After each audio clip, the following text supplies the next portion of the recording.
Bab 1511. Tukang ngobrol. Menjelek-jelekkan orang lain di belakangnya bukanlah hal yang baik, balas Sun Lili. Bagaimana ini bisa dianggap menjelek-jelekkan, kata Zhang Hongxia. Dia jelas-jelas berbohong padamu. Kalau kakaknya memang sekaya itu, dia tidak perlu mengangkut kayu ke sini. Lagi pula, pakaiannya tidak bagus. Dia tidak terlihat seperti orang kaya. Nyonya tua Zhang benar. Para tetangga di toko-toko lain di dekatnya juga turut menyampaikan hal yang sama. Mereka yakin bahwa Wu Feiyue sedang bicara omong kosong. Lagi pula, hal semacam ini sangat umum terjadi. Saudaraku, saudaraku. Ada aliran kata-kata seperti itu yang tak ada habisnya. Singkatnya, meskipun aku sangat buruk, kerabatku sangat mengesankan. Kenyataannya, semua kerabat ini palsu dan digunakan untuk memperkuat identitas mereka sendiri. Jika mereka menyelidiki lebih lanjut, pihak lain akan selalu terungkap.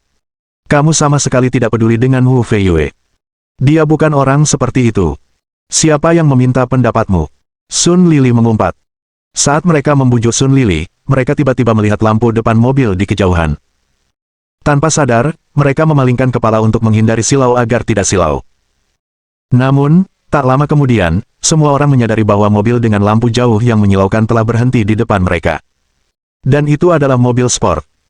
Meskipun orang-orang ini adalah orang biasa, dari bentuk mobilnya, orang bisa tahu bahwa mobil itu tidak murah. Khususnya, keluarga Sun Lili memiliki tempat cuci mobil, jadi mereka lebih tahu tentang mobil. Merek ini tampaknya disebut Bugatti. Pada saat ini, pintu terbuka, dan Lin Yi dan Wu Feiyue keluar dari mobil. Apa yang kamu lakukan di sini? Biasanya, mereka berdua selalu diam-diam. Sekarang, ketika dia datang dengan bendera berkibar tertiup angin, Sun Lili terkejut. Yang paling penting, dia benar-benar datang dengan mobil sport. Kakakku kembali dan bersikeras ingin bertemu denganmu, aku tidak bisa menghentikannya, jadi kami berdua datang, kata Wu Feiyue jujur. Tatapan semua orang tertuju pada Lin Yi. Lalu, mereka melihat mobil yang dikendarainya. Dia tampak sangat kaya. Halo, kakak ipar. Lin Yi tersenyum dan menyapanya. Sun Lili merasa malu karena Lin Yi memanggil dia dengan sebutan kakak ipar. Jangan berteriak. Lin Yi tersenyum dan merasa orang ini tidak jahat. Ia mengambil rokok dan minuman keras yang telah dibelinya sebelumnya. Ini pertama kalinya kita bertemu, jadi saya hanya membeli sesuatu. Melihat rokok dan minuman keras yang diminum Lin Yi, orang-orang di sekitarnya tercengang. Biayanya setidaknya 5.000 yuan. Apakah saudaranya benar-benar sekaya itu? Barang-barang ini terlalu berharga. Cepat bawa kembali. Kita tidak bisa mengambilnya, kata ayah Sun Lili, Sun Lianzong. Tidak banyak, ambil saja. Lin Yi menyodorkannya. Meskipun mereka tidak banyak berinteraksi, dari bahasa tubuh keluarga tersebut, orang dapat mengetahui bahwa mereka berasal dari keluarga sederhana. Ini saudara laki-laki saya, Lin Yi. Saya sering bercerita kepada Anda bahwa dia menjalankan perusahaan di Zonghai. Dia yang paling menjanjikan di antara kami. Halo, halo. Sun Lili mengangguk berulang kali, tampak sedikit gelisah. Ini adalah karakteristik yang hanya dimiliki oleh orang-orang kecil. Mereka tidak akan terbiasa melihat orang seperti Lin Yi. Kau benar-benar datang ke sini. Kenapa kau tidak memberitahuku sebelumnya? Lihat apa yang telah kau lakukan, keluh Sun Lili. Saya tidak bisa menahannya, dia tidak membiarkan saya berdebat. Sun Lili memutar matanya ke arah Wu Feiyue, lalu tersenyum pada Lin Yi. Kakak, bawa mobilnya masuk, aku akan cuci mobilnya dulu. Tidak. Lin Yi dengan cepat menolak.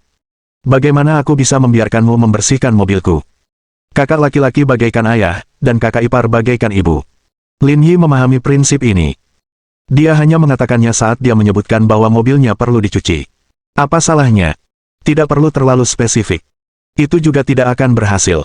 Itu aturannya. Jangan berdiri di depan upacara bersamaku.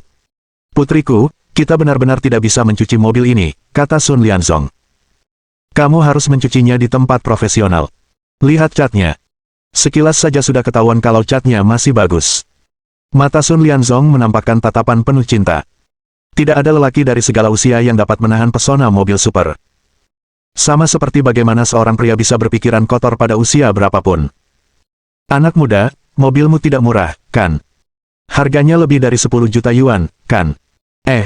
Lin Yi berhenti sejenak. Tambahkan 0 lagi. Tambahkan 0 lagi. Sun Lianzong tertegun, 100 juta. 120 juta. Mendesis. Orang-orang di sekelilingnya tersentak. Itu semahal itu. Mobilnya sendiri tidak terlalu berharga.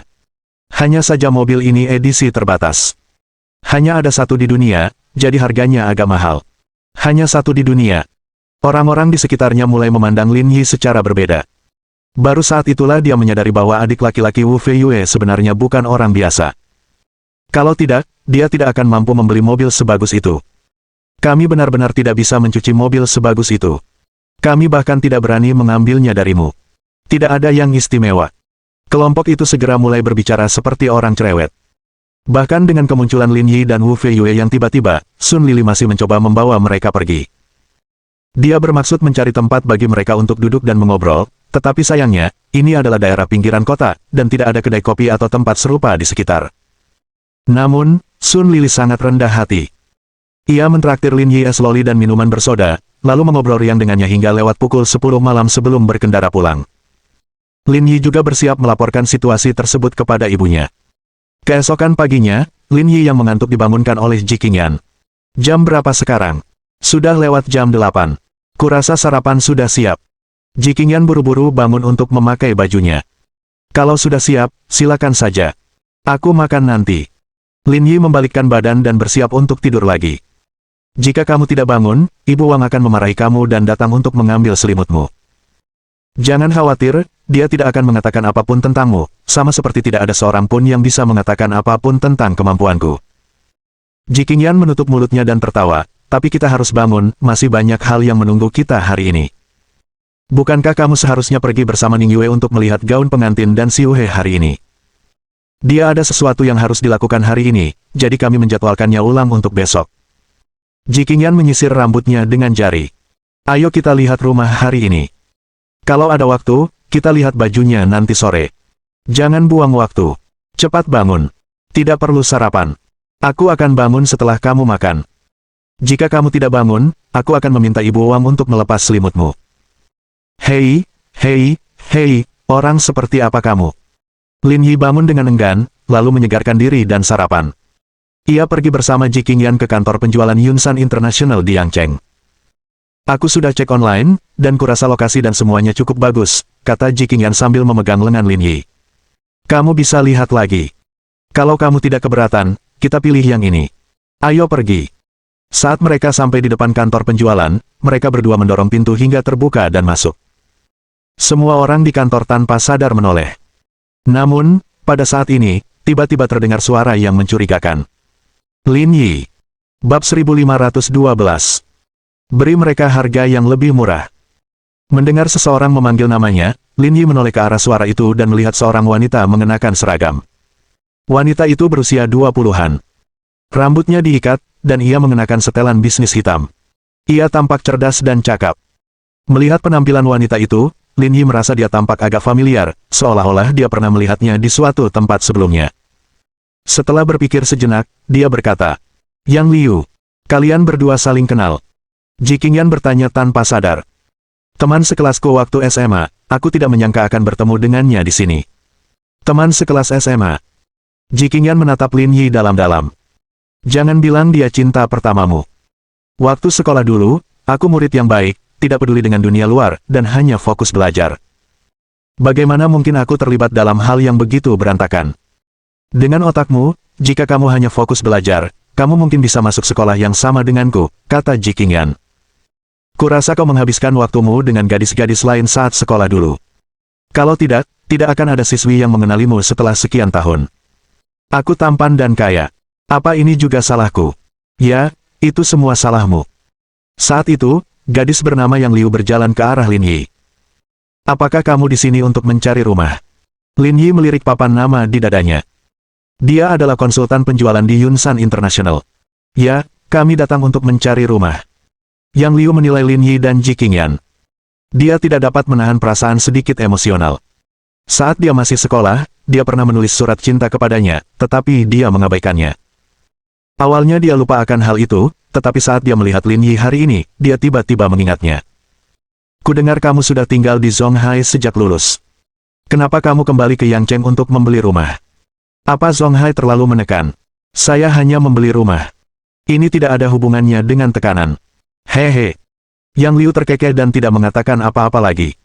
Dia jelas tidak bisa bertahan hidup di Zonghai lagi. Akhirnya, sekembalinya ke Yangcheng, dia menyembunyikan berita itu. Anda bisa melihat-lihat rumah-rumah di kawasan Yunsan International Fase 3. Rumah-rumah tersebut saat ini sedang dalam tahap pembangunan, dan merupakan properti pra-penjualan. Harganya jauh lebih murah daripada properti lain di pasaran, dan harganya sangat terjangkau. Ji Qingyan melirik Yang Liu.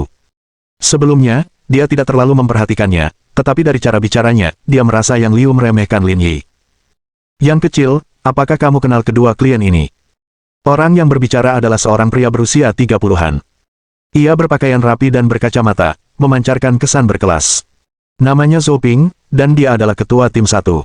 Dia teman sekelasku saat SMA. Karena kalian sudah saling kenal, kalian akan bertanggung jawab atas kedua klien ini, kata Zhou Ping. Ini akan membuat komunikasi menjadi lebih mudah. Sayangnya aku tidak bisa. Pacarku akan segera datang. Aku mungkin tidak punya waktu. Apakah kamu sedang mengambil cuti? Tidak, kata Yang Liu. Pacar saya dan saya juga akan menikah. Kami akan membeli rumah di sini, jadi kami juga harus melihat-lihat. Saya tidak bisa mengajak mereka berkeliling. Berderak. Pada saat ini, pintu kantor penjualan terbuka. Seorang pria muda masuk dari luar. Ia tampak berusia sekitar 30 tahun. Dia mengenakan pakaian kasual yang pantas, rambutnya ditata rapi, dan dia memegang kunci mobil BMW di tangannya. Sayang, aku di sini. Ketika melihat pria yang masuk, Yang Liu berjinjit dan melambaikan tangannya. Pria itu pun berjalan ke arahnya. Namun, saat dia berjalan mendekat, pria yang memegang kunci BMW itu melihat Lin Yi dan Ji Qingyan dan tidak dapat menahan diri untuk tidak mengamati mereka. Kakinya yang terbalut celana jin tampak indah dan menawan. Jaket windbreaker hitamnya memancarkan keanggunan, menyempurnakan fitur wajah dan bentuk tubuhnya yang sempurna. Pada kenyataannya, dan bahkan di industri hiburan, akan sulit menemukan wanita secantik dia. Lin Yi, perkenalkan. Ini pacar saya, Duning, yang berbisnis impor mobil paralel. Itu cukup mengesankan, jawab Lin Yi dengan santai. Dia bisa mencium sedikit kepura-puraan dari Yang Liu. Liu, perkenalkan aku juga, kata Duning. Dia teman sekelas SMA aku, Lin Yi. Orang di sebelahnya seharusnya pacarnya, kata Yang Liu. Dia kerja di Zonghai. Aku nggak ngangka ketemu kamu di sini.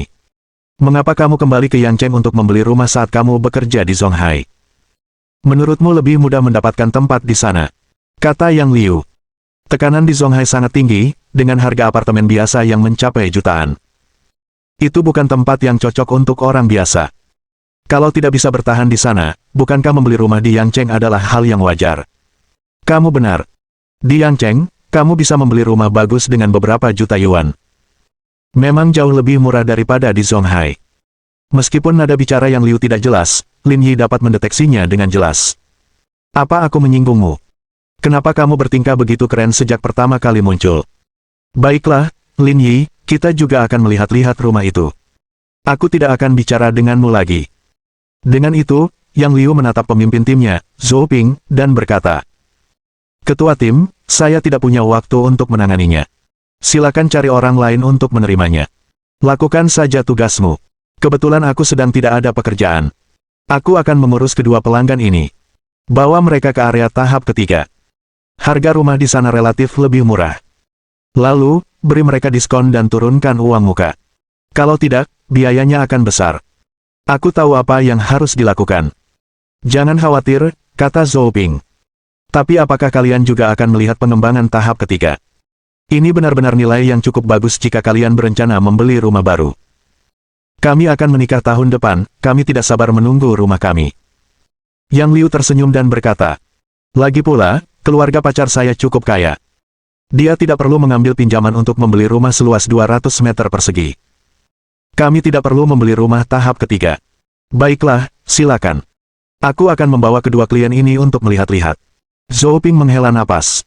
Wanita berambut panjang ini memang jauh lebih cantik daripada Yang Liu, tetapi pria yang ditemuinya berbeda. Kualitas hidupnya di masa depan pasti akan berbeda. Yang Liu mengangguk dan menatap Lin Yi. Kami pergi dulu. Jangan khawatir, kami pasti akan memberimu harga terendah. Ji Qingyan. Lin Yi. Gadis ini sungguh sesuatu. Lin Yi mengabaikan Yang Liu dan menatap Zhou Ping. Bawa kami ke pengembangan fase ketiga. Baik, Tuan dan Nyonya, silakan lewat sini.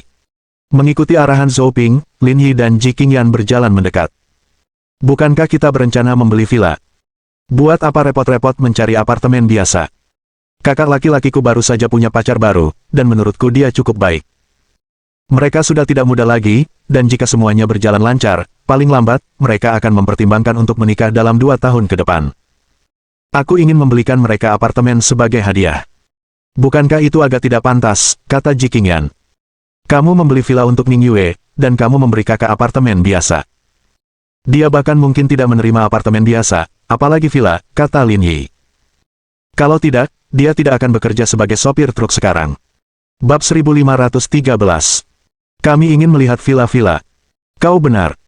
Biasanya, anak tertua dalam keluarga paling peduli dengan harga dirinya. Tidak seperti adik-adiknya, yang bisa mengambil barang-barangmu dengan hati nurani yang bersih. Benar, kata Lin Yi. Ini hanya karena namamu Ji Qingyan. Kalau itu Elon Musk, Ning Yue pasti sudah memintamu membuatkan roket untuknya sebagai mas kawin. Ji Yanyan tertawa terbahak-bahak. Dia merasa Lin Yi paling memahami Guo Ning Yue. Dia mungkin benar-benar melakukan ini. Lalu, seberapa besar apartemen yang ingin kamu beli? Gumam Lin Yi, 100 meter persegi, dengan 3 kamar tidur dan ruang tamu. Kalau tidak, dia tidak akan bisa tinggal di sana jika dia punya anak. Bukankah 100 meter persegi terlalu kecil? Bukankah seharusnya kamu membeli yang lebih besar? Orang normal tinggal di rumah sebesar ini. Agak berlebihan kalau kita beli yang lebih besar. Dia mungkin tidak akan mau, kata Lin Yi. Lagi pula, kami di sini hanya untuk melihat-lihat saja hari ini. Kami mungkin belum tentu membelinya. Tujuan utama kami adalah mendapatkan villa sebagai mas kawin. Ya. Ketiganya tiba pada model fase ketiga, tetapi keduanya tampak tidak terlalu puas. Sedikit kurang dalam hal desain dan lokasi. Keduanya menolaknya dalam hati. Lupakan saja, aku tidak ingin melihatnya, kata Lin Yi. Zhou Ping, yang ada di belakang mereka, tercengang. Kalian berdua tidak akan melihatnya. Menurutku itu bukan tempat yang bagus, jadi tidak perlu. Pak, begini. Dibandingkan dengan proyek tahap 1 dan tahap 2, rumah tahap 3 memang sedikit lebih rendah lokasinya, tetapi masih sangat bagus dibandingkan dengan lingkungan lain, kata Zhou Ping. Lagi pula, ini masih tahap pengembangan. Harganya sangat terjangkau. Saya baru saja melihatnya dan ternyata hanya tersisa sekitar 20 rumah. Jika Anda melewatkan kesempatan ini, Anda mungkin tidak akan bisa membeli rumah dengan nilai sebagus itu di masa mendatang. Tidak apa-apa. Ayo kita periksa. Dengan itu, Lin Yi membawa Ji Qingyan ke 2 model lainnya. Pada saat yang sama, Yang Liu dan pacarnya, Du Ning, sedang melihat-lihat rumah di depan model tahap 1. Karena dia adalah tenaga penjualan di sini, dia dengan cepat memilih beberapa set yang sangat hemat biaya. Namun, Du Ning tampaknya tidak sedang memilih rumah, melainkan memikirkan penampilan Ji Qingyan yang berwibawa. Apa pekerjaan keluarga teman sekelasmu? Du Ning agak bingung. Dia biasa saja. Bagaimana dia bisa menemukan pacar secantik itu? Dia yatim piatu. Dia tumbuh besar di panti asuhan, kata Willow. Dia kuliah di Universitas Sains dan Teknologi Zonghai. Kami belum saling menghubungi sejak lulus. Yang Liu tidak menyadari bahwa Du Ning memiliki motif tersembunyi dan melanjutkan. Dengan tingkat pendidikannya, dia dianggap buta huruf di Zonghai. Dia jelas tidak sanggup bertahan hidup lagi, jadi dia lari kembali ke Yangcheng. Namun, saya cukup terkejut dia bahkan bisa membeli rumah di sini. Lagi pula, Yunsan International dianggap distrik kelas atas. Orang biasa tidak mampu tinggal di sini. Yang Liu mendesah saat memikirkan Lin Yi. Untungnya, dia tidak menerima surat cintanya saat itu. Hal ini justru menguntungkannya. Masyarakat saat ini sangat realistis sehingga mustahil untuk membeli rumah tanpa bantuan orang tuanya. Dia kemudian menatap pacarnya, Du Ning. Meskipun dia tidak setampan Lin Yi, latar belakang keluarganya sangat baik. Ia tak hanya bisa mengendarai mobil seharga lebih dari 1 juta yuan, tetapi juga bisa membeli rumah seluas lebih dari 200 meter persegi. Ini jauh lebih penting daripada penampilannya. Yatim piatu. Du Ning mengatakan. Dia berani membeli rumah di sini tanpa bantuan orang tuanya. Kurasa mereka ke sini cuma mau lihat-lihat. Sebentar lagi mereka akan pergi. Lingkungan mewah seperti itu tidak cocok untuk mereka. Kenapa kalian di sini? Sebelum ia sempat menyelesaikan kalimatnya, Yang Liu melihat Lin Yi dan Ji Qingyan berjalan ke arahnya. Ia sedikit terkejut. Tahap pertama semuanya adalah rumah-rumah besar. Unit terkecil berukuran 98 meter persegi, dan sudah terjual dengan harga 43.800 yuan per meter persegi. Harga tersebut tentu saja bukan sesuatu yang terjangkau bagi kebanyakan orang. Tidak bisakah aku datang ke sini? Bukan itu maksudku. Utamanya karena tempat ini penuh dengan orang kaya. Mereka tidak sebanding dengan rumah-rumah di tahap ketiga dalam hal nilai uang. Mereka yang datang ke sini untuk melihat-lihat rumah biasanya tidak kekurangan uang. Maksudmu aku kekurangan uang? Yang Liu tertegun sejenak sebelum dia tersenyum. Dia menyadari bahwa kata-katanya memang sedikit salah. Meskipun jarak di antara mereka perlahan melebar, mereka tetaplah mantan teman sekelas. Mereka harus saling menghormati. Bukan itu maksudku. Aku hanya berpikir fase ketiga lebih hemat biaya. Kalau anggaranmu terbatas, lebih baik pertimbangkan unit-unit itu, kata Yang Liu. Anda tidak hanya bisa membeli rumah dengan harga murah, tetapi Anda juga bisa menikmati layanan manajemen properti dari Yunsan International. Ini seperti sekali mendayung dua pulau terlampaui. Baiklah, terima kasih banyak. Lin Yi mengabaikan Yang Liu dan membawa Ji Qingyan berkeliling. Pak, tahap pertama semuanya rumah berukuran sedang hingga besar. Luasnya antara 98 hingga 328 meter persegi. Saya bisa menunjukkan rumah-rumah yang ukurannya sesuai dengan yang ingin Anda beli. Luas 150 hingga 160 meter persegi, 3 kamar tidur, 1 ruang tamu, dengan ventilasi yang baik di kedua sisi. Apakah ada unit dengan tata letak seperti ini? Ya, ya. Zhou Ping mengambil brosur dan menemukan beberapa unit yang memenuhi kriteria Lin Yi. Tuan, semuanya ada di sini. Lin Yi mengambil brosur itu dan mulai mempelajarinya bersama Ji Qingyan. Melihat ekspresi serius mereka, Yang Liu dan Duning sedikit terkejut. Mungkinkah mereka benar-benar ingin membeli sesuatu di sini? Apakah mereka mampu membelinya? Itu tidak mungkin. Pada titik ini, mereka berdua sudah tidak berminat lagi untuk melihat-lihat rumah-rumah lain. Tatapan mereka tetap tertuju pada Lin Yi dan Ji Qingyan. Terlebih lagi, Zhou Ping juga mengalami hal yang sama. Ia tidak menyangka seorang klien biasa akan benar-benar berniat membeli rumah. Tuan, Nyonya, bagaimana pendapat Anda tentang unit-unit ini? Jika Anda belum menemukan yang Anda sukai, saya bisa memperkenalkan beberapa. Tidak perlu, kami hanya melihat-lihat. Oh, aku mengerti, baiklah. Sungguh membuang-buang emosiku, kata Yang Liu. Mereka terlihat sangat serius, dan saya pikir kami benar-benar akan membeli rumah. Sebaiknya kita tidak usah repot-repot dengan mereka dan terus mempertimbangkan pilihan kita sendiri. Oke. Di mana villa-villamu? Kami ingin melihatnya. Villa. Zhou Ping, Yang Liu, dan yang lainnya tercengang. Kamu bahkan tidak mampu beli flat, tapi masih ingin mempertimbangkan villa. Tertawakan. Apakah mereka berdua berencana untuk melihat villa-villa itu? Tanya Zhou Ping tanpa sadar. Kenyataannya, dia tidak mau membawa mereka berdua. Pikirannya sama dengan Yang Liu. Buang-buang waktu baginya untuk membawa mereka melihat villa-villa itu. Ya, aku ingin pergi ke sana dan melihatnya. Area pameran villa ada di lantai 2. Kalau kalian berdua ingin melihatnya, aku bisa mengantar kalian ke atas. Ayo pergi dan lihat. Lin Yi masih ingat ketika dia membeli rumah untuk Direktur Shen di Zonghai, area pameran villa tampaknya berada di lantai 2. Tanpa diduga, hal serupa juga terjadi di Yangcheng. Zhou Ping tidak punya pilihan. Kliennya sudah mengajukan permintaan. Sekalipun tidak mau, ia harus membawanya ke atas untuk diperiksa. Dia sungguh tidak beruntung. Lin Yi, kita teman sekelas. Kita saling memahami situasi masing-masing. Jangan buang-buang waktu ketua tim kita. Yang Liu tahu bahwa ketua tim tidak ingin membahas mereka, tetapi tidak punya pilihan. Oleh karena itu, dia ingin membelanya. Jika kamu punya waktu, kamu harus melihat rumah-rumah lain, tidak perlu bertindak. Kaya di hadapanku. Petik 2. Bab 1514. Menantu laki-laki. Kenapa aku harus sok kaya di depanmu? Apa kamu lebih cantik dari pacarku? Ji Qingyan sengaja menegakkan punggungnya. Dia tidak mampu kehilangan apapun sekarang. Puff. Orang-orang di sekitarnya tak kuasa menahan tawa. Yang Liu merasa malu. Dia benar-benar tidak bisa dibandingkan dengannya. Baiklah, dia hanya pecundang. Tak perlu merendahkan dirimu selevel dengannya. Duning menghiburnya. Kau benar. Ayo kita lihat rumah kita dan abaikan mereka. Melihat mereka bertiga berjalan menuju lantai 2, Yang Liu marah dan frustrasi. Dia tidak menyadarinya saat Lin Yi masih sekolah, tetapi dia tidak menyangka Lin Yi begitu sok. Apakah Anda sungguh-sungguh mengira orang lain akan berpikir Anda kaya hanya karena Anda sedang melihat-lihat villa? Dia sama sekali tidak memiliki rasa kepatutan.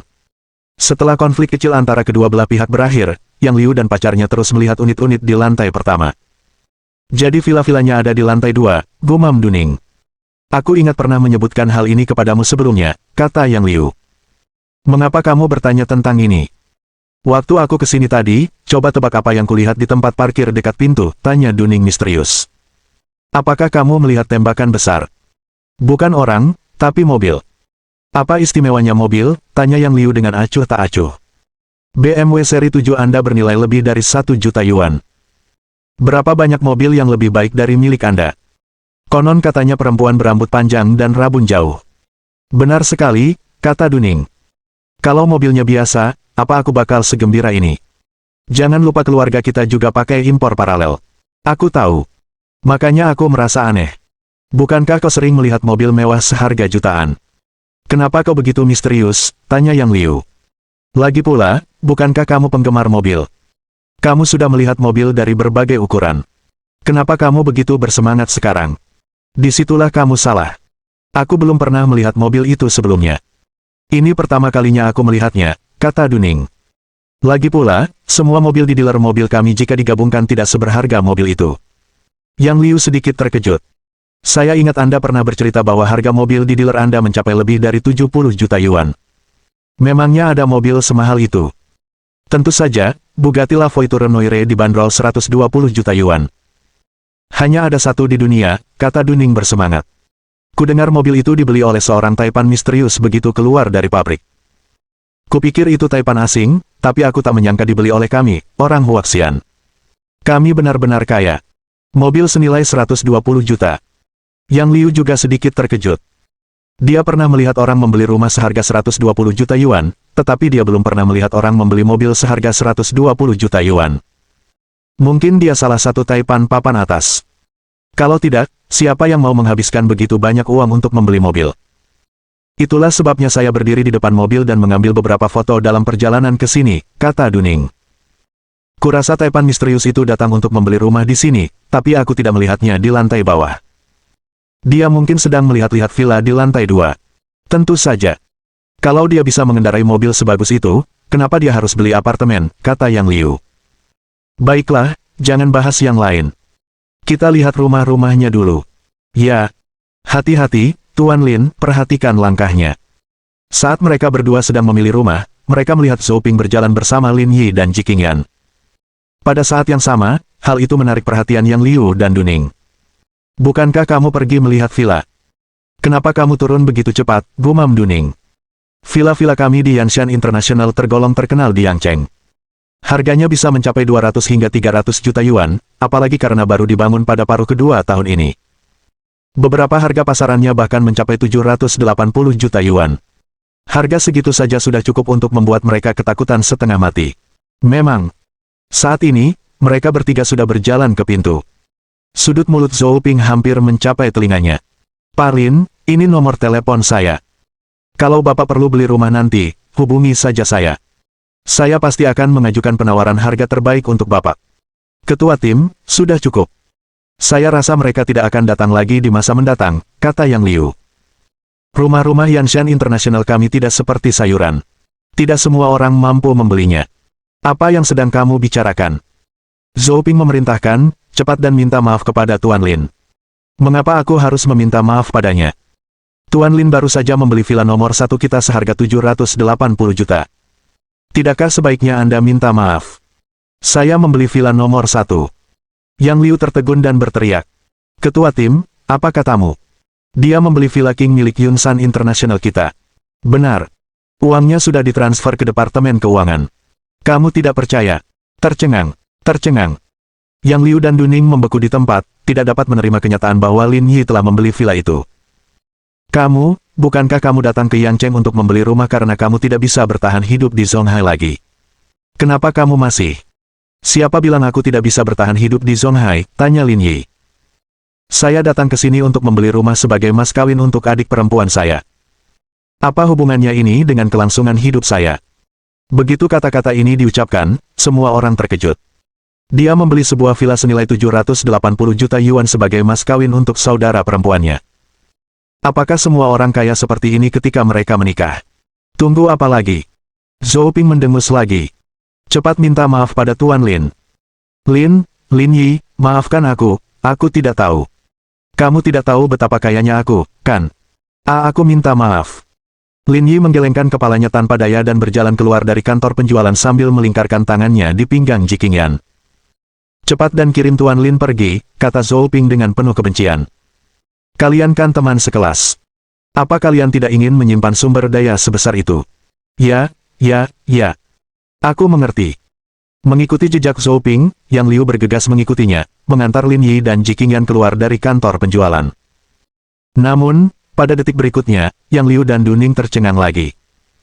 Ini karena mereka melihat Lin Yi dan Ji Qingyan pergi dengan Lavoi Renoire senilai 120 juta yuan. Yang Liu dan Duning saling berpandangan, keringat dingin membasahi dahi mereka. Tak seorang pun menyangka Taipan tak tertandingi yang mereka bicarakan ternyata adalah teman sekelas yang mereka pandang rendah. Membeli rumah seharga 780 juta yuan dan mengendarai mobil seharga 120 juta yuan. Apa sebenarnya pekerjaan teman sekelasmu? Dia sangat kaya. Yang Liu tidak menjawab Duning. Malah, ia mengumpat dalam hati. Kalau aku tahu ini, aku pasti sudah merayunya sejak dulu. Aku tidak mau berurusan denganmu.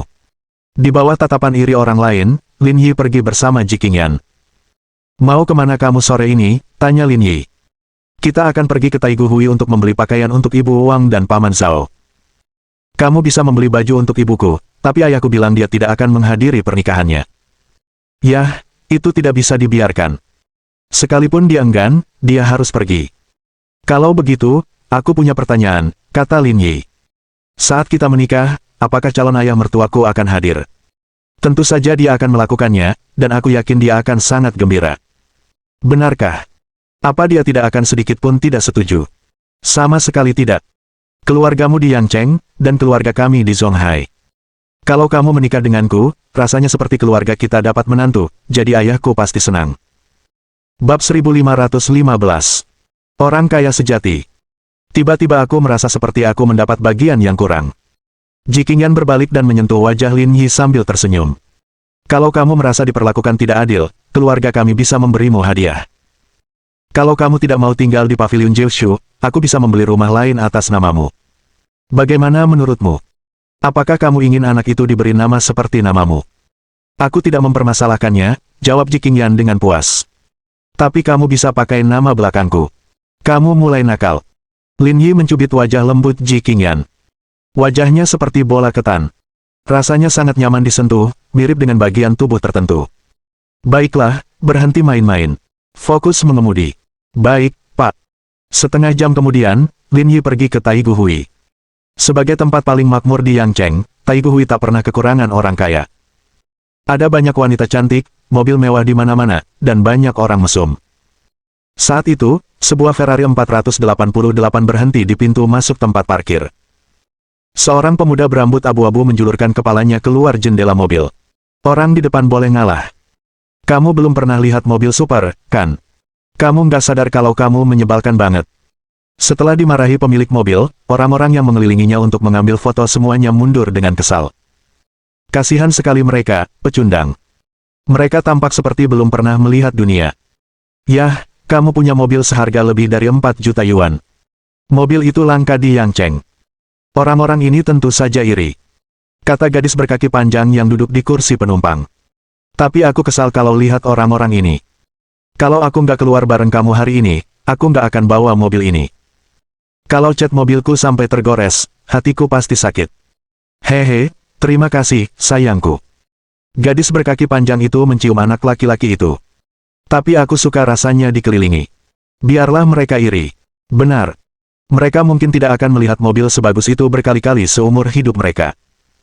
1. 11 berkendara sedikit lebih lambat dan biarkan Anda merasakan sensasi ini lebih banyak. Petik 2. Hah. Sayang, kamu yang terbaik. Bunyi bip, bunyi bip, bunyi bip. Tepat saat mereka berdua tengah menikmati tatapan iri orang lain, mereka tiba-tiba mendengar seseorang membunyikan klakson di belakang mereka. Sialan, siapa yang membunyikan klakson dari belakang? Apa kau tidak lihat aku sedang mengendarai Ferrari? Anak laki-laki berambut abu-abu itu keluar dari mobil dengan marah, tetapi sedetik kemudian dia tertegun. Sayang, apa yang sedang kamu lakukan? Anak laki-laki berambut abu-abu itu tidak mengatakan apa-apa dan bergegas masuk ke dalam mobil. Apa yang telah terjadi? Mobil di belakang kita adalah Bugatti La Voiture Noire. Harganya 120 juta. Kita tidak boleh menyinggung orang seperti itu. Ayo cepat pergi. Mobil senilai 120 juta. Gadis berkaki panjang itu terkejut. Ia segera menjulurkan kepalanya dan menyadari bahwa raksasa hitam itu memang jauh lebih mendominasi daripada Ferrari 488 yang ia tumpangi. Melihat Ferrari di depan bergerak, Lin Yi memasuki tempat parkir. Pada saat yang sama, sekelompok besar orang juga mengepung mereka dan berebut untuk mengambil foto. Namun, saat mereka melihat Lin Yi dan Ji Qingyan, anak laki-laki yang sedang mengambil foto dengan ponsel mereka mengarahkan kamera mereka ke Ji Qingyan. Wanita jangkung ini lebih menarik daripada mobil sport itu. Ji Qingyan tidak terbiasa melihat orang lain memotretnya dengan ponsel. Ia memegang lengan Lin Yi dan berbisik. Ayo kita keluar dari sini. Lin Yi tahu bahwa Ji Qingyan pemalu dan tidak tahan dengan pemandangan seperti itu, jadi dia membawanya ke mal. Pada saat itu, manajer tempat parkir berlari menghampiri. Tuan, bisakah saya membicarakan sesuatu dengan Anda? Apa itu? Tidak bisakah kamu memarkir mobilmu di sini? Bukankah ini tempat parkir? Kenapa kamu berhenti di sini? Saya mendengar dari orang lain bahwa mobil Anda tampaknya cukup berharga, lebih dari 100 juta yuan. Tempat parkir ini sudah kami kontrak. Kalau ada yang menabraknya, kami tidak akan sanggup menanggungnya. Ada Ferrari di samping kita. Itu juga supercar. Kalau yang lain boleh parkir di sini, kenapa aku tidak? Ferrari 488 itu cuma bernilai sekitar 4 juta yuan. Harganya mungkin bahkan tidak seberharga lampu depan mobilmu. Kami bahkan tidak sanggup membayar premi asuransi mobilmu, kata manajer itu dengan canggung. Kami tidak bisa mengganti rugi Anda jika terjadi sesuatu. Sekalipun perusahaan asuransi ikut menanggung, kami tidak bisa memikul tanggung jawabnya. Bantu aku mengawasinya. Kalau terjadi apa-apa, aku yang akan bertanggung jawab atas kerugiannya, kata Lin Yi. Cuma beberapa dolar. Jangan terlalu gugup. Tapi itu bukan hanya beberapa dolar. Melihat betapa tenangnya Lin Yi, orang-orang yang mengambil foto terkejut dengan kepahlawanannya. Beginilah orang kaya sejati. Dia mengendarai mobil seharga lebih dari 100 juta dan bertingkah seolah-olah dia tidak punya banyak uang. Meskipun mereka semua orang kaya, perbedaannya sangat besar. Orang ini mengendarai Ferrari seharga 4 juta yuan, tapi sudah sangat arogan. Padahal, dia bahkan tidak mampu membeli lampu depan supercar sungguhan ini. Paling-paling, dia cuma orang kaya baru. Dia mungkin berhemat dan menabung untuk membeli Ferrari. Dia tidak bisa dibandingkan dengan pemilik La Voiture Noire. Kamu benar sekali. Mendengar percakapan orang lain, pemilik Ferrari dan teman wanitanya tampak sangat malu. Mereka hanya bisa menundukkan kepala dan berjalan menuju mal.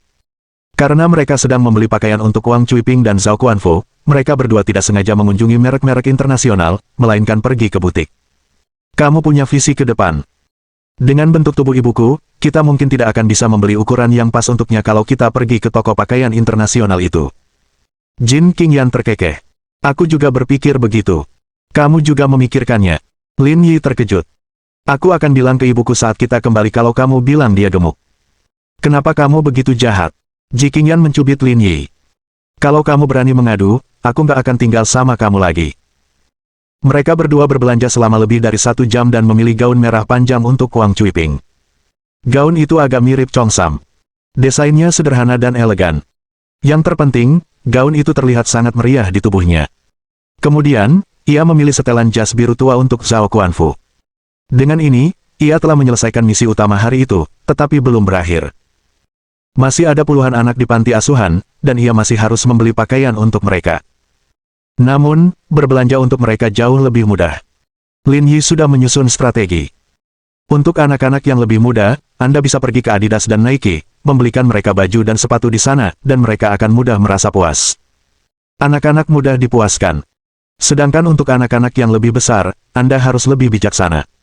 Namun, dengan kehadiran Ji Qingyan, semua ini bukan masalah. Dalam waktu kurang dari 3 jam, semuanya beres dan barang-barang dikirim ke panti asuhan. Ketika mereka berdua kembali ke panti asuhan, hari sudah gelap. Wang Cuiping telah menyiapkan makan malam dan sedang menunggu mereka berdua kembali. Bu, kenapa ibu membeli begitu banyak daging?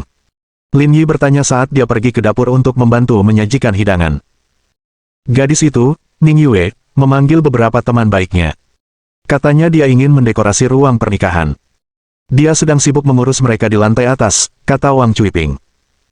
Tapi kita tidak bisa membiarkan mereka bekerja gratis. Setelah mereka selesai, kita akan membuatkan mereka hotpot dan daging panggang. Kita tidak bisa memperlakukan mereka dengan buruk. Bab 1516. Aku membelikanmu rumah. Mereka sedang menyiapkan kamar pengantin. Kenapa Ning Yue tidak memberitahuku? Dia bilang itu pekerjaan fisik, jadi dia tidak memberitahu dan malah meminta bantuan temannya, kata Wang Cuiping. Biarkan saja. Kita makan dulu. Ji Qingyan melihat sekeliling. Kemana Paman Zhao pergi? Dia merokok di rumah. Katanya dia tidak mau makan hari ini. Ji Qingyan mengerutkan bibirnya, tahu alasannya. Lalu dia menatap Lin Yi dan berbisik. Saya ingin memeriksanya. Melihat ekspresi gelisah Ji Qingyan, Lin Yi terkekeh dan berkata, Anda ingin ikut bersenang-senang? Hehe, aku belum pernah terlibat dalam hal ini sebelumnya. Aku ingin mencobanya. Ayo pergi. Kita bisa memberikan barang-barang itu padanya pada saat yang sama, kata Lin Yi. Itulah yang juga aku pikirkan. Meskipun rumah ini lumayan, tapi tidak sebagus villa yang kita beli. Kalau kita sudah menikah, ayo kita pindah ke rumah baru dan mendekorasinya. Ji Qingyan memang memiliki sedikit kesombongan dalam pikirannya. Lagi pula, villa akan lebih bergengsi. Ketika mertuanya datang menyambut pengantin wanita, itu juga akan menunjukkan rasa hormat kepada keluarga Ning Yue. Ji Qingyan, sebagai kakak ipar, akan memenuhi tugasnya secara bertanggung jawab dengan menyediakan ini. Baiklah, mari kita lakukan seperti yang kamu katakan. Tunggu, apa yang kamu beli untuk Ning Yue? Tanya Wang Cuiping. Saya membeli sebuah villa sebagai mas kawinnya. Hah, kamu beli villa? Wang Suping menepuk pahanya. Kalian berdua begitu kaya sampai tidak punya tempat untuk menghabiskan uang. Kenapa kalian membelikannya villa? Kalian pasti menghabiskan banyak uang. Aku tidak punya banyak uang, tapi jangan terlalu memikirkannya, kata Lin Yi. Baiklah, turunlah untuk makan nanti. Ayo kita naik dan lihat-lihat kamarnya dulu. Setelah memberi Wang Cuiping beberapa instruksi, mereka berdua keluar dan masuk ke lift, bersiap pergi ke kamar Guo Ning Yue untuk melihat-lihat. Saat ini, di lantai 4, suara tawa terdengar di mana-mana. Pintu ruang ketiga di sisi kanan lift terbuka. Ada lebih dari 10 orang di dalamnya. Yang tertua baru berusia awal 30-an, kira-kira seusia dengan Guo Ning Yue. Sekitar selusin orang ini secara kasar terbagi menjadi 2 kelompok. Salah satu dari mereka adalah teman sekelas Guo Ning Yue di universitas, dan yang lainnya adalah rekan kerjanya. Meskipun mereka tidak saling kenal, mereka menjadi akrab setelah Guo Ning Yue memperkenalkan mereka. Ning Yue, kamu akan menikah lusa, bagaimana perasaanmu sekarang? Orang yang berbicara adalah seorang gadis berambut panjang. Namanya Zhang Ya. Dia adalah teman sekelas Guo Ning Yue di universitas dan satu asrama. Mereka sangat dekat. Aku sangat gugup sekarang, kata Guo Ning Yue sambil menyentuh dadanya. Aku nggak bakal jadi cewek lajang lagi. Aku nggak sanggup lagi lihat cowok-cowok di jalanan. Rasanya aku bakal rugi. Haha. Hei, apa kau tidak bisa jujur sedikit? Kau masih memikirkan pria lajang di saat seperti ini, kata Zhang Ya. Bagaimanapun, kamu akan menikah lusa. Apa kamu butuh kami untuk menyiapkan pesta lajang untukmu? Sebelum kamu menikah, ayo kita bersikap kurang ajar. Tidak. Kedua saudara laki-lakiku kuno. Kalau mereka tahu aku melakukan ini, mereka akan mematahkan kakiku. Mata gadis-gadis itu berbinar ketika mendengar Guo Ning Yue menyebut kakaknya. Kudengar kamu punya adik laki-laki yang sangat tampan. Apa dia ada di rumah sekarang? Bolehkah aku bertemu dengannya? Ya. Jangan sembunyikan dia. Bawa dia keluar agar kami bisa melihatnya, kata Zhang Ya. Aku sudah jadi teman sekelasmu selama bertahun-tahun. Aku ingin mengubah identitasku dan merasakan bagaimana rasanya menjadi kakak iparmu. Jangan coba-coba. Aku sudah punya adik ipar. Ketika dia menyebut Ji Qingyan, Guo Ning Yue seperti orang yang suka mengobrol. Aku tidak menyombongkan diri, tapi tidak ada di antara kalian yang bisa mengalahkan kakak iparku dalam hal penampilan dan bentuk tubuh. Itu agak berlebihan, kata Zhang Ya. Aku tidak akan membanggakan penampilanku, tapi dengan bentuk tubuhku, aku seharusnya bisa bersaing, kan? Nilaimu cuma C, kakak iparku sudah D, jangan mempermalukan dirimu sendiri. Kamu tidak bisa hanya melihat ukurannya, kata Zhang Ya dengan marah. Dengan pantat dan pahaku, apakah kakak iparmu benar-benar bisa menandingiku? Aku tidak menyombongkan diri ketika aku mengatakan dia akan menghancurkanmu. Sialan, kakak iparmu monster. Dia bahkan lebih mengerikan dari monster, kata Guo Ning Yue. Bahkan perempuan sepertiku pun ingin menyentuhnya. Itu membuat adikku sempat meragukan orientasi seksualku. Baiklah, Ning Yue, kita tidak perlu membicarakan ini untuk saat ini. Wanita yang berbicara itu bernama Zhao Rui. Ia sedikit lebih tua dan berusia awal 30-an. Ia adalah rekan kerja Guo Ningyue dan merawatnya dengan baik. Ia selalu memperlakukannya seperti adik perempuan. Kamu akan segera menikah. Sebagai orang yang berpengalaman, aku akan mengingatkanmu beberapa hal. Setelah menikah, kamu harus memegang erat-erat kartu gaji suamimu. Dengan uang, kamu tidak perlu takut apapun. Ketika mereka mengangkat topik ini, semua gadis di ruangan itu menjadi serius. Karena mereka juga akan menghadapi masalah serupa ketika mereka menikah di kemudian hari. Lebih jauh lagi, ini semua adalah masalah praktis yang harus ditanggapi dengan serius. Kakakku tidak ingin aku mengambilnya, kata Guo Ningyue. Dia selalu bilang aku punya tangan dan kaki untuk mencari uang sendiri. Dia selalu bilang aku kekurangan tenaga dan memanfaatkan kerja kerasnya, sementara mereka tidak pernah meminta apapun dariku. Tidak mungkin. Kakakmu terlalu keras. Bagaimana kalau suamimu tidak memperlakukanmu dengan baik di masa depan? Bukankah kamu akan dirugikan? Saudaraku memang mengatakan itu, kata Guo Ningyue. Lagi pula, waktu pacar saya membeli rumah itu, dia ingin menuliskannya atas nama saya. Kakak saya tidak mengizinkannya. Dia bilang karena keluarga kami tidak membayar rumah itu, kami tidak bisa mencantumkan nama saya di kontraknya. Kakakmu yang mana yang bilang begitu? Apa dia si tampan itu? Itu benar. Kakakmu agak keterlaluan. Kok bisa dia bersikap seperti ini? Dia terlalu keras. Guo Ningyue masih sangat polos dalam hal-hal seperti ini. Dia tidak memikirkan masalah yang begitu realistis. Dia akan melakukan apapun yang diatur Lin Yi. Dia merasa orang lain mungkin akan menyakitinya, tetapi Lin Yi tidak. Saudara laki-laki. Saat semua orang mengeluh tentang Lin Yi, Guo Ningyue melihat Lin Yi dan Ji Qingyan muncul di pintu. Begitu mereka melihat Lin Yi, suara mereka langsung terhenti. Tatapan lebih dari 10 gadis tertuju padanya, seolah-olah ia bersinar. Ini terlalu bagus kelihatannya. Kalau mereka punya pacar yang tampan, mereka tidak akan meminta imbalan apapun. Mereka akan menikahinya bahkan jika mereka harus mengeluarkan uang. Jika mereka bertengkar, gadis-gadis itu akan berlutut di tanah dan menamparkan diri mereka sendiri. Namun, tak lama kemudian, tatapan semua orang beralih ke Ji Qingyan. Dia sungguh cantik. Keren sekali penampilannya. Angka ini. Dia sungguh sempurna. Mereka merasa seperti akan menjadi gay. Kakak, kenapa kamu di sini? Guo Ningyue berdiri dan memegang lengan Ji Qingyan. Bibi Wang bilang kamu sedang mendekorasi kamar ini, jadi kami datang untuk melihatnya. Aku membelikanmu rumah tadi siang. Kalau kamu sudah menikah, kamu boleh meninggalkan kamar ini. Jangan terlalu lama mendekorasinya. Bab 1517. Pertandingan yang setara. Hah. Kamu membelikanku rumah.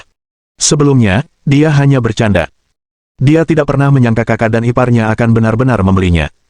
Teman-teman sekelas dan kolega Guo Ningyue juga terkesima.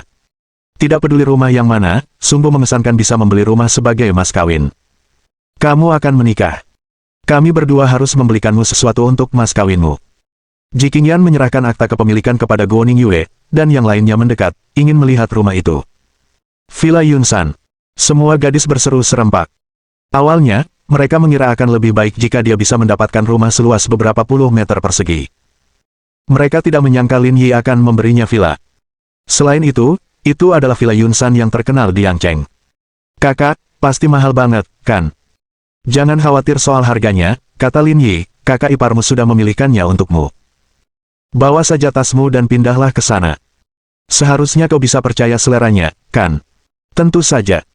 Guo Ningyue tersenyum dan berkata, selera kakak iparku jauh lebih baik daripada seleramu. Saya baru saja memeriksa. Rumah di Villa Yunsan sepertinya dihargai 780 juta, kata Zhang Ye lembut. Orang-orang di ruangan itu kembali terdiam. Apa sebenarnya yang dilakukan saudara laki-laki Ningyue? Ini terlalu kaya. Pantas saja dia punya keyakinan untuk tidak mengambil barang-barang mertuanya. Ternyata dia juga orang kaya. Aku juga ingin sekali punya saudara seperti itu. Ayah, tunggu apa lagi? Ayo pergi. Guo Ningyue berdiri dengan semangat. Ayo kita ke villa untuk mendekorasi rumah baru. Aku juga bisa lihat seperti apa rumahnya. Gadis-gadis itu juga sedikit bersemangat. Mereka belum pernah ke villa seumur hidup mereka. Guo Ningyue meninggalkan Ji Qingyan dan meraih lengan Lin Yi. Jika tidak ada hal lain yang harus Anda lakukan, bawalah kami untuk melihatnya. Carilah Big Brother. Kakak sudah bekerja seharian, dan dia bangun pagi-pagi sekali hari ini. Dia sedang mengejar ketertinggalan tidurnya. Aku malu mencarinya, kata Guo Ningyue. Lagi pula, kamu yang membelikanku rumah itu. Kamu harus mengajakku melihatnya. Ji Qingyan diam-diam mencubit Lin Yi. Cepat pergi. Adikmu akan segera menikah. Karena Ji Qingyan sudah berbicara, Lin Yi tidak punya pilihan selain pergi ke villa yang baru dibeli bersamanya. Bip bip bip. Guo Ningyue dan yang lainnya tertegun sejenak ketika mereka melihat mobil sport Lin Yi. Kakak, apakah kamu mengendarai mobil sport di sini? Aku tinggal ratusan kilometer jauhnya. Kalau aku bawa mobil sport ke sana, aku pasti kelelahan. Aku sudah menyuruh truk mengangkutnya. Kalau kamu menikah nanti, aku akan di depan, membuka jalan untukmu. Guo Ningyue merasa tenggorokannya tercekat dan hampir menangis. Meskipun mereka selalu bertengkar, mereka tetap paling dekat satu sama lain. Bahkan saudara kandung biologis tertentu mungkin tidak sedekat mereka. Kamu sudah dewasa. Jangan menangis. Ada banyak orang yang menunggumu. Ayo pergi. Petik 2. Sekitar 40 menit kemudian, rombongan berkendara ke Villa Yunsan. Pemandangan indah di area villa dan dekorasi interior yang mewah semuanya memancarkan aroma uang. Hal ini membuat Zhang Ya, Zhao Rui, dan yang lainnya iri. Mengapa mereka tidak memiliki saudara yang baik? Mereka tidak akan keberatan meskipun saudara mereka sudah tua. Karena rumahnya terlalu besar, semua orang sibuk sampai tengah malam. Mereka berencana melanjutkan keesokan harinya. Keesokan harinya, selain mendekorasi rumah baru, Lin Yi juga pergi menyambut Qin Han dan yang lainnya. Pernikahan adik Lin Yi sama saja dengan pernikahan adik mereka. Tentu saja, mereka semua akan hadir. Pada saat yang sama, Qixian Zhao dan Tian Yan datang. Yang paling mengejutkan Lin Yi adalah selain orang-orang Qin Han, para bajingan dari lingkaran generasi kedua yang kaya dan orang-orang dari tim SR juga bergegas datang. Lebih dari 100 orang mengendarai berbagai jenis supercar. Ini keterlaluan. Pada hari pernikahan mereka, Wang Bulping dan Zhao Guanfu bergegas membawa anak-anak dari panti asuhan dan beberapa kerabat mereka. Semua orang senang kecuali Zhao Guanfu. Jika dia tidak dimarahi Wang Cuiping, mungkin dia tidak akan hadir di pesta pernikahan itu. Melihat ratusan mobil sport terparkir di luar villa, para kerabat di rumah terkejut. Yang lain memuji Lin Yi karena membuat pesta pernikahan saudarinya begitu megah. Presiden Lin, sudah ada resolusi terkait masalah dengan Sekbi dan Bratsko. Beberapa hari yang lalu, Lin Yi tidak secara pribadi mengurus tindak lanjut kasus pelecehan Lermontov dan Dunge. Ia menyerahkan semuanya kepada Qixian Zhao. Sekarang, hasilnya sudah keluar. Ya, lanjutkan. Sebagai imbalan atas pembebasan mereka dari tanggung jawab, kedua perusahaan menandatangani perjanjian keagenan eksklusif dengan kami. Perjanjian eksklusif. Lin Yi bertanya, apa ini? Situasinya begini, bukan kami yang membantu penjualan mereka, melainkan bisnis mereka di Huaxia yang membutuhkan persetujuan kami, jelas Qixian Zhao. Dengan kata lain, jika kita berniat membeli, mereka akan memprioritaskan menjual kepada kita. Jika kita tidak membutuhkannya, mereka akan menjual kepada orang lain. Saat ini, Huarun Group juga sedang mempersiapkan sirkulasi internalnya untuk perekonomian domestik. Dengan perjanjian ini, kami akan memiliki cadangan berkelanjutan, yang memiliki banyak keuntungan untuk perencanaan masa depan. Mendengar penjelasan Qixian Zhao, Lin Yi mengerti apa yang sedang terjadi. Dia merasa langkah ini cukup brilian. Meskipun hanya merupakan satu industri, hal ini juga merupakan sumber pertumbuhan baru bagi Grup Huarun. Hal ini semakin memperkuat kekuatan mereka. Tidak apa-apa. Lagi pula itu gratis. Lin Yi tersenyum. Kalau kamu tahu begini, kamu nggak akan bertindak saat itu. Kalau masalahnya lebih besar lagi, kamu mungkin akan dapat lebih banyak keuntungan. Tapi Yuan harus menderita, kata Qixian Zhao sambil tersenyum. Kalau kau tak sanggup berpisah dengan anakmu, kau tak sanggup menjebak serigala. Kalau kau tak sanggup berpisah dengan istrimu, kau tak sanggup menjebak berandalan. Demi perusahaan, kita terpaksa mengorbankannya. Presiden Lin benar. Qixian Zhao juga tahu bahwa mereka berdua memiliki hubungan cinta-benci. Saat ini, selain mendukung mereka, ia tidak tahu harus berkata apa lagi. Ngomong-ngomong, aku sudah memintamu untuk mengawasi Pauli Group. Apa mereka sudah bergerak? Semuanya berjalan seperti biasa. Tidak ada pergerakan yang tidak normal. Lin Yi mengerutkan bibir. Sudah lebih dari 20 hari, tetapi keluarga Wang masih belum bergerak. Hal ini membuat Lin Yi semakin gelisah. Dia tidak tahu apa yang akan mereka lakukan. Pada saat yang sama, konvoi keluargaku sudah melaju menuju Villa Yunsu. Ada lebih dari 100 mobil, yang termurah adalah Cadillac senilai lebih dari 300.000 yuan. Mobil teratas adalah Rolls-Royce Phantom senilai hampir 10 juta yuan. Bahkan di kota seperti Yangcheng, prosesi sebesar ini dianggap besar. Pada saat ini, sebuah Land Cruiser putih melaju perlahan di tengah konvoi. Ada apa dengan keluarga pengantin wanita? Mereka sampai rela jauh-jauh datang untuk menyambut pengantin wanita. Kalau macet di jalan, mereka bisa-bisa nggak bisa datang ke upacaranya. Bab 1518. Gosip. Orang yang berbicara itu duduk di barisan belakang. Ia mengenakan gaun biru panjang dan berbusana mewah. Namun, tulang pipinya yang menonjol memberi kesan bahwa ia tak boleh dianggap remeh. Nama wanita itu adalah Kusia, dan dia adalah putri dari kakek ketiga Kusuanhe. Latar belakang keluarganya bisa dibilang biasa saja. Selama bertahun-tahun, ia mengandalkan ayah Kusuanhe untuk mencari nafkah dan mencapai taraf keluarga berkecukupan. Saya dengar mereka awalnya tinggal di kota, tapi akhirnya pindah ke villa, jadi agak jauh, kata sopir yang ternyata suami Kusia itu. Villa? Ini kan cuma pernikahan. Kenapa kita jemput dia di villa? Tanya Kusia. Dia benar-benar menganggap dirinya seorang putri. Apa dia tidak tahu latar belakangnya? Keluargaku kita bahkan belum pernah menyelenggarakan acara semegah ini, tapi dia sangat teliti. Serius? Jangan bahas itu. Aku baru tahu tadi pagi. Aku juga marah. Orang yang berbicara adalah seorang wanita parubaya berambut pendek. Namanya Kusulan, dan dia adalah bibi Kusuanhe. Semasa mudanya, ia adalah orang yang tidak bermoral dan tidak masuk akal. Terlebih lagi, ia tidak cakap dan tidak mau bekerja. Selama bertahun-tahun, ayah Kusuanhe lah yang menopang hidupnya. Lagi pula, Kusuanhe adalah satu-satunya saudara perempuannya, jadi ia harus merawatnya. Karena itu, meskipun dia tidak bekerja setelah berada di luar negeri selama bertahun-tahun, dia tidak menderita. Namun, keluargaku tidak menganggapnya serius, terutama Kusuanhe. Ia hampir lupa bahwa ia punya bibi seperti itu. Jika tidak, mereka tidak akan duduk di mobil di belakang konvoi dan akan lebih dekat ke depan. Ini juga merupakan simbol kedekatan. Entahlah apa yang dipikirkan Suanhe. Dia menemukan istri yang sangat merepotkan. Dia harus didisiplinkan setelah bergabung dengan keluarga. Katanya orang miskin bikin masalah. Awalnya saya tidak percaya, tapi sekarang saya percaya, kata Kusia. Tapi ku dengar gadis itu yatim piatu dan pekerjaannya biasa saja. Dari mana dia mendapatkan uang untuk menyewa villa? Tanya Kusulan. Tak perlu dikatakan lagi, dia pasti mengambil uang itu dari Suanhe, kata Kusia. Anak bodoh ini. Aku benar-benar harus merelakannya. Latar belakang keluarganya sangat baik. Kenapa dia menemukan pasangan seperti itu? Keluarga mereka tidak cocok, dan nilai-nilai mereka tidak sejalan.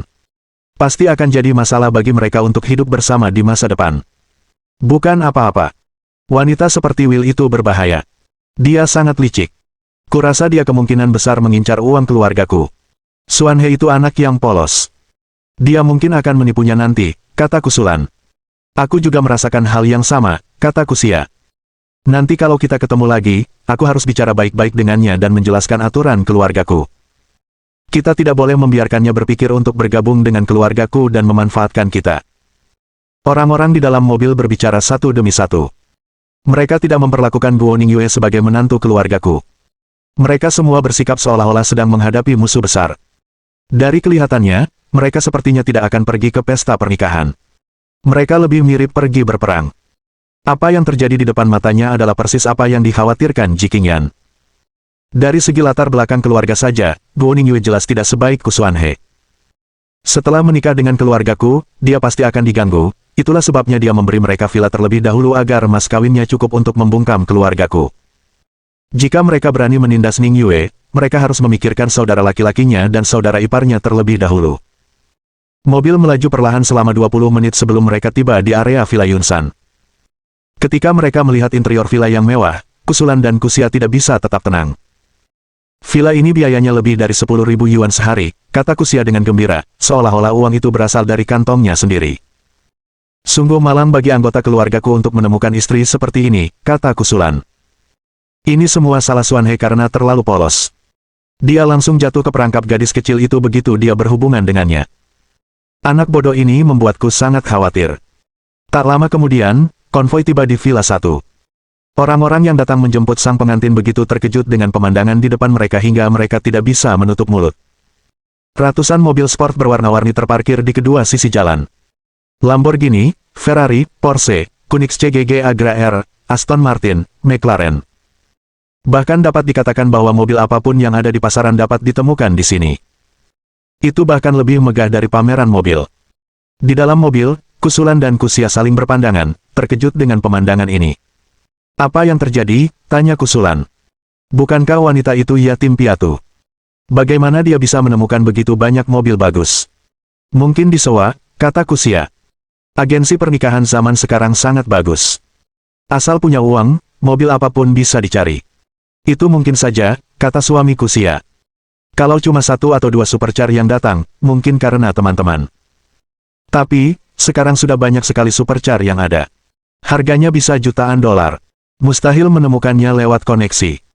Aku setuju, kata Kusia, tapi dengan begitu banyak mobil, berapa biaya sewanya? Mobil termurah di level ini harganya 2.000 yuan sehari, dan ada banyak sekali mobil. Sewanya saja tidak mungkin 2.000 yuan. Mungkin itu uang yang banyak sekali. Anggap saja 2.000 yuan per unit. Ada setidaknya 100 unit di sini. Harga termurahnya 200.000 yuan. Kok bisa kepikiran 200.000? Mobilnya banyak banget. Kalau dihitung-hitung, biayanya paling tidak 300.000 yuan, kata suami Kusia. Ini terlalu boros. Kusia menepuk pahanya dengan cemas. Kurasa uang ini pasti disediakan oleh Xuanhe. Tak perlu dikatakan lagi, dia hanya yatim piatu. Bagaimana mungkin dia mengambil uang sebanyak itu? Kusulan sangat marah hingga dadanya naik turun saat ia mengumpat. Ini keterlaluan. Apa dia benar-benar berpikir uang keluargaku datang entah dari mana? Dia sendiri tidak punya uang, tapi kau menghabiskan uang Xuan-Xuan untuk menyelamatkan muka. Ini keterlaluan. Kak Lan, jangan ngomong lagi. Keluarga mereka ada di depan. Kita mampir lagi nanti dan ngobrol-ngobrol. Aku harus bicara apa adanya. Dia tidak boleh terlalu boros. Setelah konvoi pernikahan berhenti, Kusuanhe segera berjalan menuju Lin Yi, Ji Qingyan, dan Wu Feiyue, mengangguk sebagai salam. Kakak Lin, kakak ipar. Mulai hari ini, kamu akan punya keluarga dan pekerjaan. Kamu harus memperlakukan Ning Yue kita dengan lebih baik, kata Ji Qingyan. Kakak ipar, jangan khawatir. Aku akan melakukannya. Ji Qingyan mengangguk lega. Cepat dan bersiap untuk menjemput pengantin wanita. Jangan buang waktu lagi. Baik, kakak ipar. Sambil memegang buket bunga, Kusuanhe berbalik dan berjalan kembali. Pembawa acara yang memandu acara pernikahan mengadakan upacara sederhana di pintu sebelum Kusuanhe memimpin pengiring pengantin prianya memasuki villa. Kalian berdua tidak masuk untuk melihat-lihat, tanya Ji Qingyan. Tidak akan. Agak membosankan. Ji Qingyan tidak mengatakan apa-apa lagi karena dia melihat air mata di mata Wu Wenyu, sementara mata Lin Yi juga merah. Bab 1519. Dua burung pegar. Kakak, kenapa kalian berdua menangis? Ji Qingyan segera menyerahkan tisu. Ini adalah sesuatu yang tidak ia duga. Ia hanya berpikir Zhao Kuanfu tidak akan mampu menahan emosinya. Ia tidak menyangka mereka berdua akan seperti ini. Waktu pertama kali masuk panti asuhan, selisih usia mereka cuma setahun, tapi aku benar-benar memperhatikannya tumbuh besar. Aku nggak ngangka dia bakal jadi gadis besar dalam sekejap mata. Sudah waktunya dia menikah. Wu Feiyue memiliki kasih sayang khusus pada Guo Ningyue. Jika bukan karena Guo Ningyue, dia tidak akan dipenjara selama 5 tahun. Adapun Lin Yi dan Guo Ningyue, mereka tumbuh besar dan berdebat bersama. Hubungan mereka lebih dekat daripada saudara kandung. Pada awalnya, mungkin tak seorang pun di antara mereka yang mengira akan menjadi seperti ini. Kakak ipar, orang tua kita sudah tua. Kenapa kamu tidak pergi dan melihat-lihat? Kalau kamu tidak tahu apa yang terjadi, tidak ada gunanya, kata Wu Feiyue. Baiklah, aku akan naik dan memeriksanya. Saudaraku, Pak Tua Lin, bersikaplah jantan. Ini hanya formalitas. Qin Han dengan santai menyerahkan 2 batang rokok. Keduanya menyalakannya secara terpisah, merasa sedikit bertentangan. Sebagian besar kerabat mertuanya mengikuti Kusuanhe ke villa untuk menjemput pengantin wanita. Namun, Kusulan dan Kusia tetap di luar dan berdiri tidak jauh, mengamati Lin Yi. Siapa pria itu? Kenapa Xuanhe menyapanya begitu dia keluar dari mobil, tanya Kusulan. Menurutku dia saudara laki-laki Guo Ningyue. Ada begitu banyak kerabat di keluargaku kita yang hadir. Kenapa dia tidak menyapa keluarga kita? Kenapa dia harus menyapa saudara laki-laki wanita itu? Perlukah bertanya? Dia pasti telah dimanfaatkan, kata Kusia. Mereka bahkan belum menikah, tapi mereka sudah mengutamakan keluarga. Begitu mereka menikah, keluargaku mungkin akan terpinggirkan. Dalam beberapa tahun, wanita itu akan mengambil semua asetnya. Keduanya memiliki motif tersembunyi. Karena mereka semua mengandalkan ayahku Xuanhe untuk hidup bahagia sampai hari ini.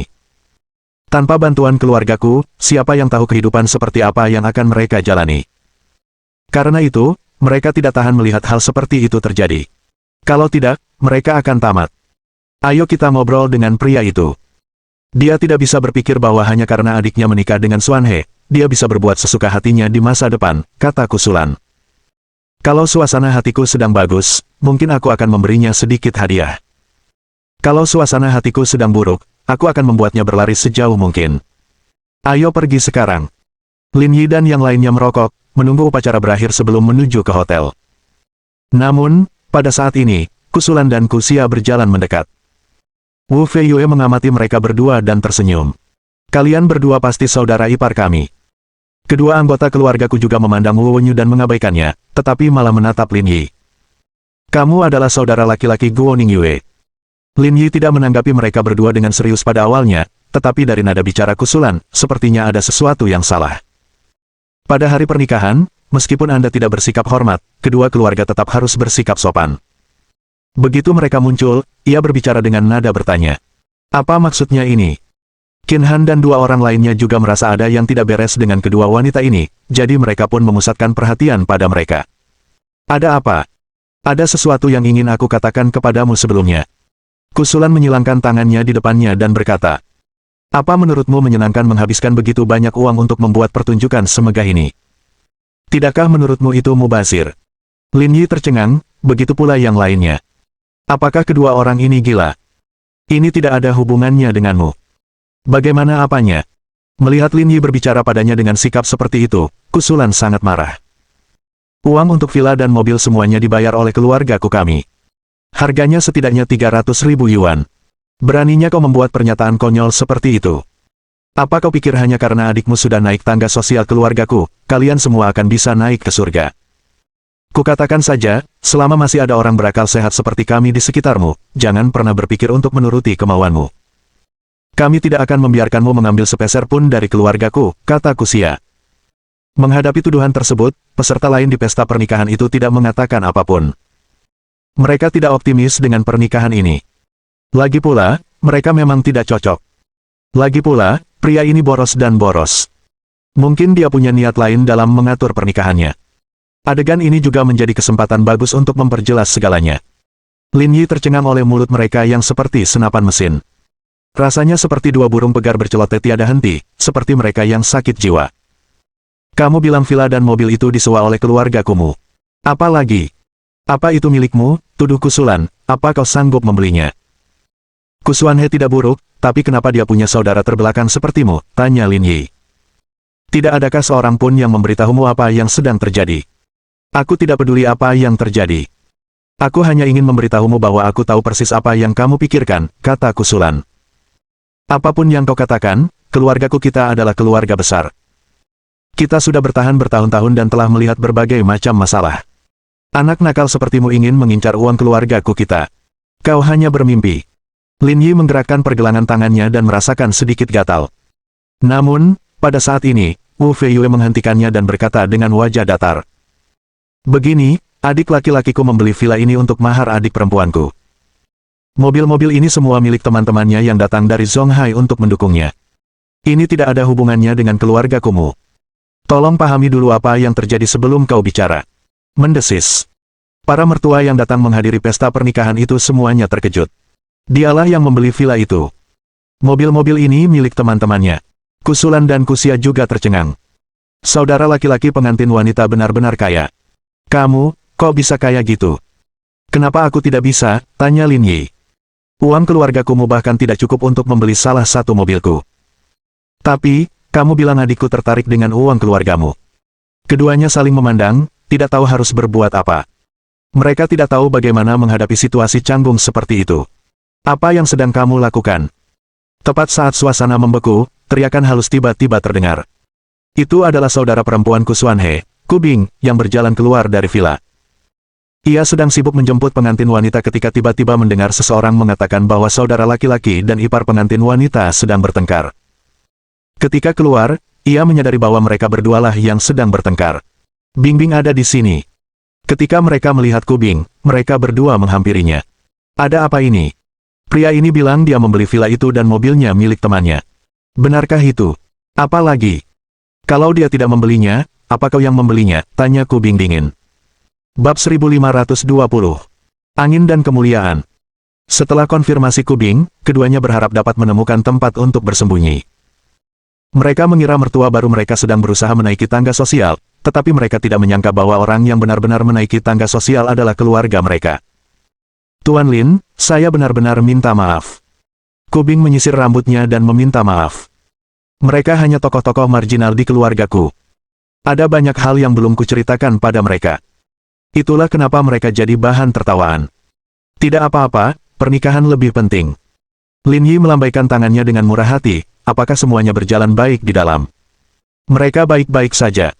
Mereka hanya sedang bermain game sekarang. Bagus. Sedangkan yang lainnya, suruh mereka kembali ke tempat asal mereka. Baiklah, aku akan mengurusnya. Xiao Bing mengangguk dan menoleh ke arah Kusulan dan Kusia. Bibi ketiga, kalau tidak ada urusan lain, kalian bisa masuk mobil dulu. Kita akan ke hotel setelah selesai. Disebut sebagai karakter sampingan oleh Kubing membuat mereka berdua merasa makin canggung saat mereka diam-diam kembali ke mobil. Sulan, kita salah kali ini. Apa yang dilakukan saudara Guo Ningyue sampai dia jadi kaya raya? Ketika memikirkan kejadian tadi, Kusia merasa takut terus-menerus. Mengesampingkan koneksinya, villa ini saja akan menghabiskan biaya ratusan juta. Bagaimana aku tahu, kata Kusulan, itu benar-benar memalukan. Saat memikirkan hal ini, mereka merasa makin malu. Seperti yang dikatakan Kubing, mereka berdua hanyalah figur marginal. Tidak ada yang akan memberi mereka informasi seperti ini. Tapi kamu bibi kandung Suan-Suan. Apa tidak ada yang memberitahumu hal-hal ini? Kusulan menggelengkan kepalanya. Aku baru saja turun dari pesawat tadi malam. Keluargaku sedang sibuk dengan pernikahan, dan tidak ada yang memberitahuku tentang ini. Lihat ini. Memalukan sekali. Tidak apa-apa meskipun akhirnya kita merasa malu, kata Kusulan. Keluarganya sangat kaya. Mereka pasti bisa membantu keluargaku di masa depan. Masa depan kita akan semakin cerah. Namun, Suanhe terlalu polos. Sebagai bibinya, aku harus membantunya. Kusia menoleh padanya. Apa yang ingin kau lakukan? Bukankah pria itu baru saja bilang dia membeli villa ini untuk Guo Ningyue sebagai mas kawin? Karena dia sudah masuk keluargaku, villa ini tentu saja harus atas nama keluargaku. Aku akan bicara dengannya nanti kalau ada kesempatan dan mengganti namanya sesegera mungkin. Itu tidak baik. Mereka sangat kaya. Kita seharusnya tidak melakukan ini. Memangnya kenapa kalau dia punya uang? Setelah menikah dengan keluargaku kita, semua yang dia miliki adalah milik keluargaku. Dia harus menyerahkan semuanya. Itu tidak ada hubungannya dengan apakah keluarganya punya uang atau tidak. Kau benar, kata Kusia. Dia milik keluarga kami. Semua yang dimilikinya tentu saja milik keluargaku kami. Tapi sepertinya sekarang sudah tidak ada kesempatan. Kita bicarakan nanti saat kita ke restoran. Kalau sudah waktunya, ajak aku. Putraku akan menikah tahun depan. Aku juga harus belajar trik-trik ini. Ini masalah kecil. Aku akan menanganinya dengan baik. Keributan di luar villa dengan cepat berakhir karena Kubing. Lin Yi tidak terlalu ambil hati dengan kedua wanita itu. Setiap keluarga punya beberapa kerabat yang gila. Dalam waktu kurang dari 1 jam, pernikahan pun selesai. Guo Ningyue digendong oleh Kusuanhe dan hendak masuk ke mobil untuk pergi ke restoran. Melihat Guo Ningyue yang berbaju merah, tatapan Lin Yi dan Wu Feiyue tertuju padanya.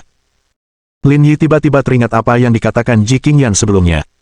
Tidak peduli seberapa cantiknya dia tidak dapat dibandingkan dengan seorang pengantin dalam gaun pengantin. Sekarang setelah dia melihatnya, dia menyadari pernyataan ini sangat masuk akal. Dulu, ia selalu menganggapnya anak kecil dan memanjakannya dengan segala cara. Namun, setelah ia mengenakan pakaian ini, ia menyadari bahwa ia akan menjadi dewasa mulai sekarang. Dia bukan lagi miliknya. Wu Feiyue menoleh dan menyeka air matanya lagi. Lin Yi menundukkan kepalanya untuk menyembunyikan emosinya. Turunkan aku dulu. Guo Ningyue berkata dengan lembut dan berjalan menuju Lin Yi dan Wu Feiyue. Meski jarak mereka hanya beberapa meter, air mata Guo Ningyue mengalir tanpa suara. Dalam bayangannya, kakak laki-laki tertuanya dan kakak laki-lakinya adalah orang-orang yang tidak akan pernah menangis. Ia tidak tahan melihat pemandangan seperti itu. Saudara laki-laki. Guo Ningyue memeluk Lin Yi dengan satu tangan dan Wu Feiyue dengan tangan lainnya. Ia tidak peduli dengan citranya sebagai seorang pengantin dan mulai menangis. Ji Qingyan dan He Yuanyuan melangkah maju dan dengan cepat menarik Guo Ningyue menjauh. Mereka hendak pergi ke restoran. Kalau dia menangis sampai riasannya luntur, dia tidak akan sempat merapikan riasan mereka. Ayo pergi. Aku akan membuka jalan untukmu di depan dan mengantarmu dengan pernikahan yang megah. Dengan itu, Lin Yi, Qin Han, dan yang lainnya masuk ke mobil mereka. Mesin Lavoie Tournoire meraung, dan semua orang memperhatikan keistimewaan mobil sport super yang bernilai lebih dari 100 juta ini. Mobil Lin Yi memimpin, diikuti Qin Han dan yang lainnya dari dekat, dan mereka berkendara sampai ke hotel. Di jalan, ketika mereka melihat dua baris mobil sport super mengawal Rolls-Royce Phantom di tengah, semua mobil menghindari mereka. Jangankan menabrak mereka, melihat sekilas deretan mobil mewah seperti itu saja sudah menghabiskan banyak uang. Setibanya di pintu masuk hotel, upacara sederhana pun digelar, yang berakhir dalam 10 menit. Semua orang memasuki hotel satu persatu dan mulai mempersiapkan upacara. Ji Qingyan, He Yuanyuan, dan Tian Yan memasuki ruang ganti bersama untuk membantu Guo Ningyue merias wajah dan mengenakan pakaiannya. Sementara itu, Lin Yi dan yang lainnya sedang duduk di meja makan di sudut, berbicara sambil menghabiskan waktu. Pada saat ini, Kusulan dan Kusia keluar dari lift dan melihat sekeliling. Di mana ruang ganti, gumam Kusulan. Kenapa kamu cari ruang ganti? Kamu mau lihat-lihat? Aku di sini untuk bicara dengannya tentang beberapa hal. Mulai sekarang, dia anggota keluargaku. Aku harus memberitahunya semua aturannya. Aku tahu apa yang kulakukan. Mata Kusia berbinar dan dia tidak bisa menahan perasaan gembira. Selama bertahun-tahun, ia mengandalkan bantuan keluargaku untuk mencapai kehidupan saat ini. Jika dia diam-diam membantu mereka memperoleh lebih banyak keuntungan, mereka pasti akan memandangnya tinggi di masa mendatang. Terlebih lagi, kualitas hidupnya sangat erat kaitannya dengan keluargaku. Bisa dikatakan mereka terikat bersama, baik suka maupun duka. Jika keluargaku dapat memanfaatkan kesempatan ini untuk berkembang, kehidupannya juga akan membaik. Ini penting. Pikiran Kusia sama. Ini karena dia mengandalkan parasitisasi ayahku Xuan He untuk mencapai kehidupan saat ini. Oleh karena itu, dia berharap masa depan keluargaku akan lebih baik dan kehidupannya juga akan membaik. Meskipun itu adalah pemikiran yang bagus, Kusia masih sedikit khawatir. Kak Lan, bagaimana kalau kakaknya sedih? Kurasa dia orang yang sulit dihadapi, kata Kusia canggung. Kondisi mereka jauh lebih baik daripada kita. Apa gunanya bersikap begitu mengesankan, kata Kusulan acuh tak acuh. Wanita yang sudah menikah itu seperti air yang disiram. Di masa depan, keluarga merekalah yang akan menjadi sandaran keluargaku. Mereka harus membantu keluargaku berkembang. Mohon dukungan dari omom ante-ante sekalian, buat subscribe atau sharekan novel Mimin ke Facebook kalian, agar channel Mimin bisa terus berkembang. Dengan begitu, Mimin bisa lebih semangat untuk up novel seru lain ke depannya. Buat teman-teman yang sudah subscribe dan sharekan novel Mimin, Mimin ucapkan terima kasih sebanyak-banyaknya.